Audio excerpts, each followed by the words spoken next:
Amahega Uganda People's Defence Forces UPDF hamwe n'aga Rwanda Defence Forces RDF ebi byona gabikora ubu bari kwetebekanisiza urukiko rwa munana rw'omuduumizi wabo orukumanywa nka Proximity Commanders Meeting rukwija kumara ebiro bibiri omu district ya Mbarara. Ari kugambira aha mukoro ogu orikuduumira enkambi ya kabiri omu ihanga rya Uganda. Major General Paul Muhanguzi yayoreka ngu bagendereire kworeka abantu kwenkwatanisa amahega amahanga aga etwireho kandi kuneija kugumaho.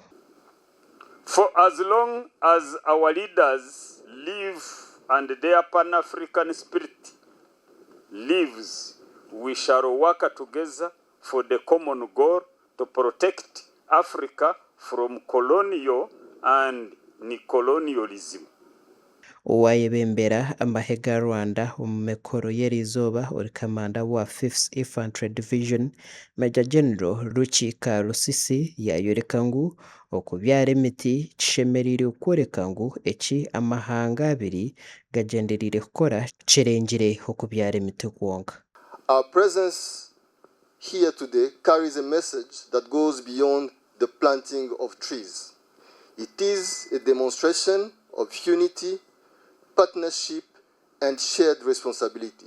Ori kugambirira enkambi ya kabiri y'amahega Uganda Lieutenant Colonel Nicholas Kakuru Rwetiri yayoreka ngu ni kimwe aha biragambweho omu rukiiko n'okw'amahanga aga abiri gakubaasa kurwanisa abari kushuburira omu buhendabiragiro omu mahanga aga.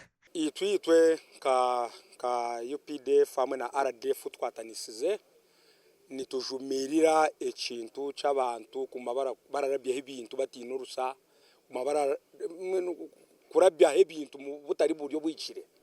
So meeting eji na meeting yawe ireho tukakigambaho twakijumirira namwe neza nzafite amani abantu kurabyamu ebintu otina urusa.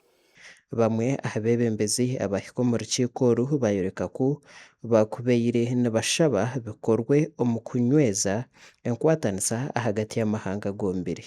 Emiteje y'imwarebe yitwabyara Uganda neba nefunaho fruits, Rwanda efunaho fruits, gwaiza kubara guti twena ekicucu ntwantugyaki ntwantukyetaga hato njemiti neyoreka omukago gwitu ogwa Uganda hamwe na Rwanda. Ntushaba nkoko mwayo leta jimiti mukajibyara hati tuzo mu kintu kikwatirine entunguka erarete intasiya y'abantu mu mashahu gabo across Rwanda and Kamwezi.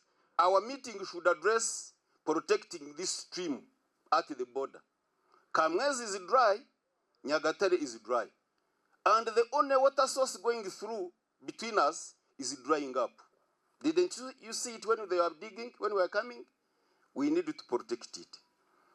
Amahanga aga abiri erya Uganda hamwe n'erya Rwanda gaine ebyafayo bingi birikugaita n'okukirana munonga omu bwebembezi oburuho bwa hati ahabw'okuba buri ihanga riine ekiryahweriireho omu kucungura erindi.